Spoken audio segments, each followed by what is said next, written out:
Será que Cleópatra VII tinha pele branca ou negra? É isso que nós iremos descobrir neste vídeo. Só ressaltando, quando falamos em Cleópatra, porque existiu várias outras Cleópatra, mas a mais famosa que revolucionou o Egito na chamada dinastia ptolomaica foi a Cleópatra VII.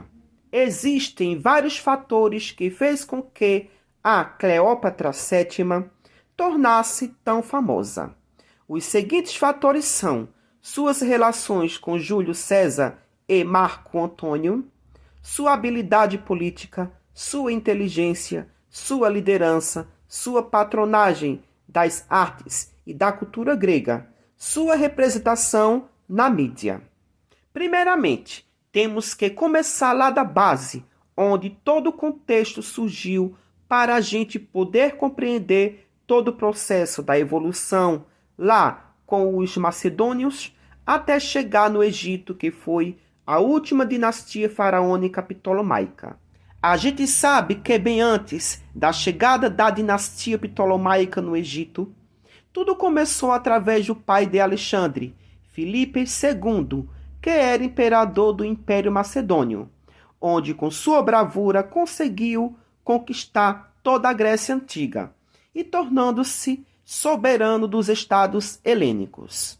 Após a vitória na Batalha de Queroneia, em 338 antes da Era Comum, décadas depois, Filipe II da Macedônia morre e quem ocupa seu reino, ou seu reinado, é o seu filho, chamado de Alexandre o Grande.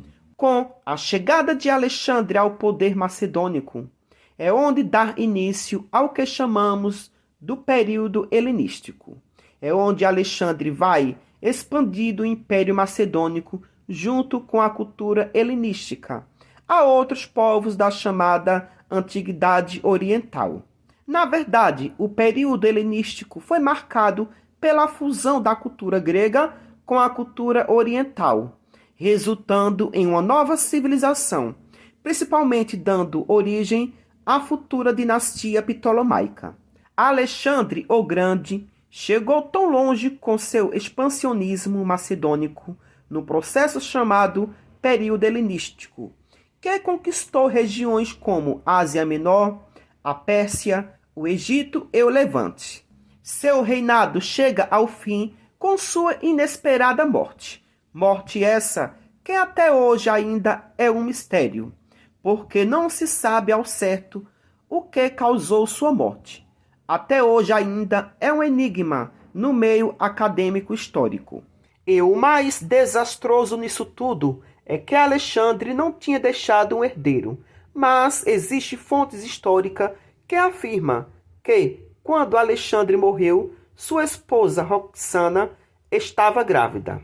Mas, nesse contexto, optaram para serem os sucessores de Alexandre o Grande, seus generais. Um dos generais de Alexandre era o general Ptolomeu, o qual deu origem à dinastia ptolomaica. O general Ptolomeu era macedônico, que se tornou sátrapa do Egito de 323 a 283 antes da Era Comum, fundando a dinastia ptolomaica. Lembrando que, durante a dinastia ptolomaica, teve vários faraós ptolomaicos. Então, foi nessa conjuntura ptolomaica que surgiu a Cleópatra VII, a rainha mais famosa do Egito Antigo. Primeiro que tudo, o Egito fica situado na África. Na verdade, Egito é África e África é Egito. Quando nós analisamos todos os históricos da vida de Cleópatra VII, primeiramente, ela era uma mulher muito inteligente. Ela era tão inteligente que até hoje é considerada como poliglota, ou seja, falava várias línguas. Mas também era muito perigosa e ousada. Ela mandou matar seus irmãos e casou-se com um deles, para poder governar o Egito. Depois de casada com o próprio irmão, o matou e dando início ao seu reinado na chamada dinastia ptolomaica. Lembrando que, Na Idade Antiga, os casamentos eram feitos entre membros da mesma família, principalmente irmão com irmão. Isso era para dar continuidade ao reinado sobre da mesma família. É o que chamamos de dinastia, ou seja, o poder vai passando para um membro da mesma família. Cleópatra era filha natural da África, ou seja, nasceu na África, Egito. Ou seja, ela era africana. Então quer dizer, por ser africana, ela era negra? Não, de forma nenhuma. Isso não vem ao caso, porque quando nós vamos para a sua origem familiar, já temos outra problemática. Porque Cleópatra nasceu no Egito, África, mas sua origem é europeia, ou seja, ela é de família europeia, da chamada dinastia ptolomaica da Macedônia, que ficava ao norte da Grécia. Porque Cleópatra VII é descendente da dinastia ptolomaica, que vem do general de Alexandre o Grande, Ptolomeu I. O Ptolomeu I era um general macedônico e, por questões territoriais e geográfico, também ele é europeu.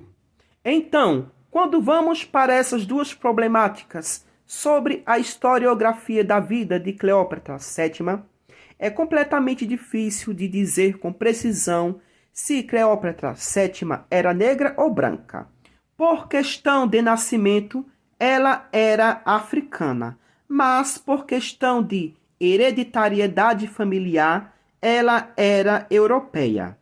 E outra, muitos dos historiadores, arqueólogos e estudiosos da área acreditam que ela era branca, porque a dinastia ptolomaica não permitia casamentos de outros povos com membros da dinastia ptolomaica. Tinha que ser entre os próprios ptolomaicos.